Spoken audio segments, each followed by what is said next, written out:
Hello my gorgeous loves out there and welcome. In today's video we are going to do a good old palette ranking with all of my Gourmande girls palettes. A lot of you said in a recent poll on my community tab that you wanted to see more palette ranking, so I got a lot coming for you guys. I have a big palette collection and I was going through everything and I realized I had a good amount of Gourmande palettes to do a dedicated video on them. So I'm going to let you know which ones are my favorite and my most favorite. But before we get into this video, if you're new here, hello, welcome. My name is Bri and I'm just a crazy lover of all things beauty and I like to post a lot of fun, colorful makeup content. I like to do a lot on indie makeup, so if that is what you're into, then please hit that subscribe button and join this little family. But with that being said, let's get into this video.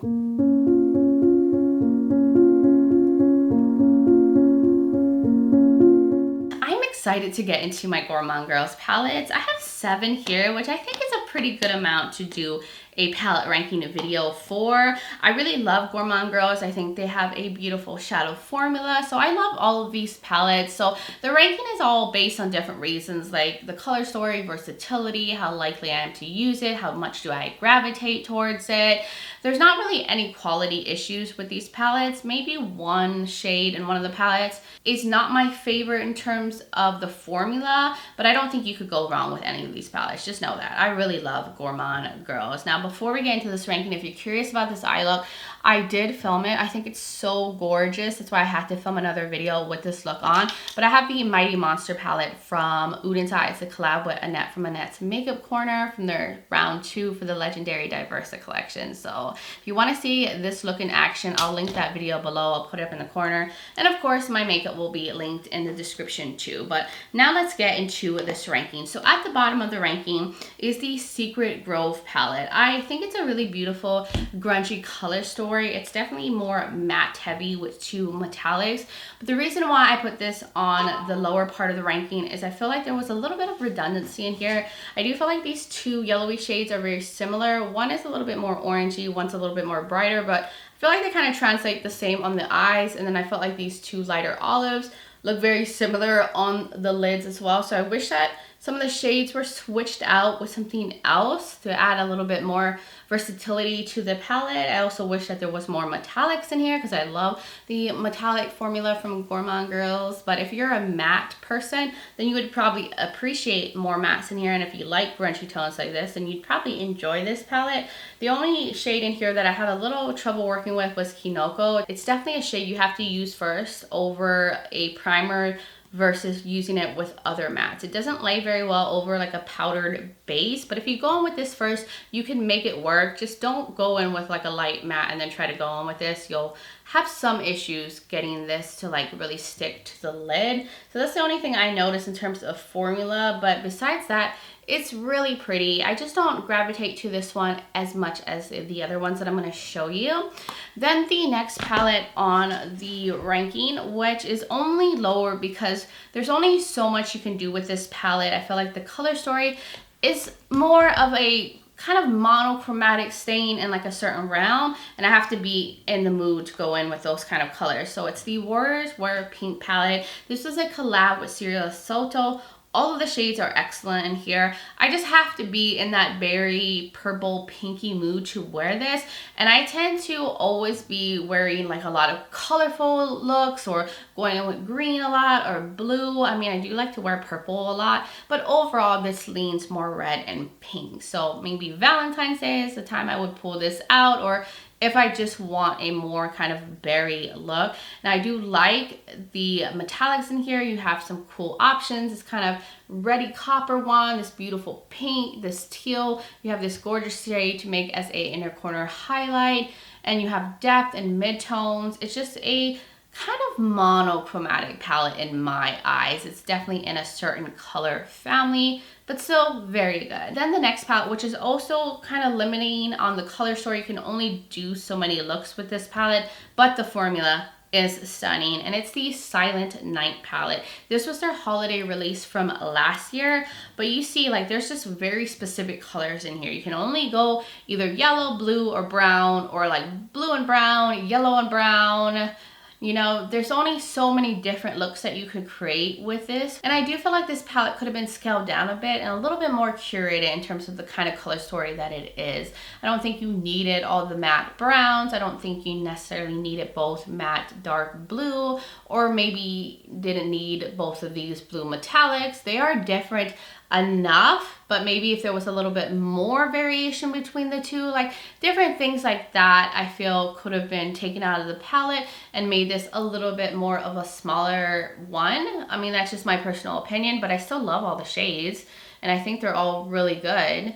I just don't see that many looks you could really do with this one. I probably would use this if I'm in that mood for this color story, or if I want to use this more as a companion palette with other ones. But if this is your jam, you can't go wrong with this one. It's really gorgeous.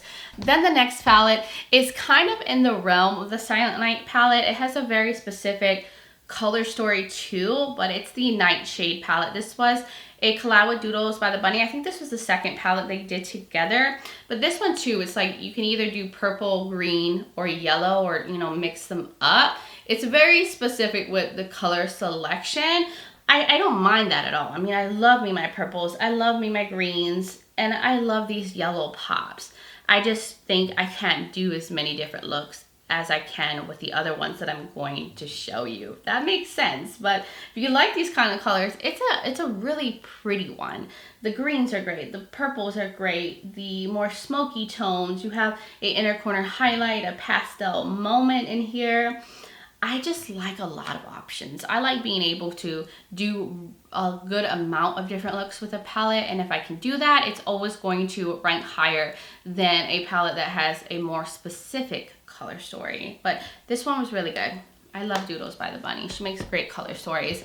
Then the next one, which is a half nudie, half colorful palette, but there's so much versatility with this one. It's the Spooked palette. This is the first palette they did with Doodles by the Bunny, and you can see there's these like nudie tones, these brownie tones, this kind of like muted olive here, and then you have some red, you got some purple, you have this fun bright green, you have a matte black, a matte white. So if you want to lighten things up, you want to get things more smoky, you can just go all different directions. You want to go red, you want to go purple, you want to do a grungy brownie look, you want to get a little orange, you want to do a limey pop, you want to mix all the different colors up. You can do that with this one. You can go totally different directions. That's why I love this one. I can see myself pulling this a lot more because I can do so much with it. It just leans a little more nudie than the next ones that I'm going to show you, but this one was good.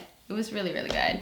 Then the next one, which we're at number 2 in the ranking, we're almost at the top, is the Haunted palette. This was the last one that they did with Doodles by the Bunny, but this one is a little bit more grunge. There are some nudie tones in here, but then you have, you know, your pops of yellow, you have a gorgeous limey green, you have some depth, you have these beautiful softer pinky lavenders in here. So I do feel like you can go a good amount of different directions with this one, but I just love the really grungy twist to this one. The mustardy yellows, the olives, you got this kind of reddish brown, but if you wanted to stick in like these lighter shades, you can go purple, green. I just think it's pretty. It's really, really pretty, and I think it's the grunginess of this one that really pulls me in because I love grungy color stories. So I feel like that's why it's pretty high up there. But then there's some interesting pops within the grungy shades. So this one is definitely my favorite one. I think that Doodles by the Bunny and Gourmande Girls has done together. I love all of them though. I love that they're all spooky themed. Then number 1 at the ranking, which if you guys saw my recent Gourmande Girls review, you'll know that this was going to be number 1. It is the Nueva Vida palette. This was a collab with Steph from Steph's Beauty Stash. This is so fun, so bright. There's so many fun pops in here. We got neons, pastels, deepening shades, a deep matte brown, you have cool tones, warm tones. Like, you can go so many different directions with this palette. There's so much variety in here, and it's so colorful and bright, and I love a lot of color. I love bright pops in the inner corner. I think the neon mattes in here are really good, super pigmented, and it's hard to formulate good neon mattes. You even have very pigmented pastels within this palette. Like, the looks that I created with this were so beautiful in my opinion. They were so fun. It was like depth with these bright contrasting neon pops and pastel pops, and I just love a lot of contrast to my looks. Like, you just get all the smokiness and then bam, this bright neon pop in the inner corner. I just think it's just so fun, and you can just create the most vibrant looks with this one, and the quality was excellent in all of the shades. You have these beautiful metallics that are shifty and sparkly. You have this beautiful, like, more smoother inner corner highlight shade. This green is so pretty, the shifts, the sparkle, the mattes, like everything about this palette is absolutely stunning. So I just knew that this was going to be number one. Right when I saw the color story online, I was like, this is probably going to be my favorite Gourmande Girls palette, because this is my style when it comes to makeup. This is what I love, and I think it's so fun and bright, and Steph did an amazing job. So that was all of the palettes that I have from Gourmande Girls. My ranking, my thoughts. I think you can't go wrong with any of these palettes. If you like a matte heavy palette with some grungy tones, you can go with that one. If you like the blues and the yellows and the brownie shades, you can go with this one. You like a more berry, purpley, pinky color story. If you like a mix of just greens, purples, and yellows, you like a palette that has, you know, a mix of nudes and color.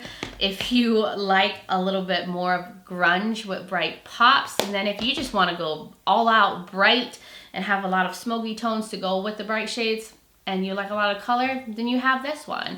I recommend all of them for different reasons. It's just gonna go based on what your preference is in terms of color stories and the shades that you like to use. So hopefully this video was helpful in letting you know whether any of these palettes were something that you need in your life or you can pass on. Now, of course, there are other palettes I don't have from them, like some of their all shimmer palettes, which I really want to get. I think it's the ethereal one. I should have picked that up when I got this one, because there was a bundle. I should have just got it because I heard that that has beautiful metallics within it. But that was everything for this palette ranking. You guys will now have to let me know, what are your thoughts in the comments below?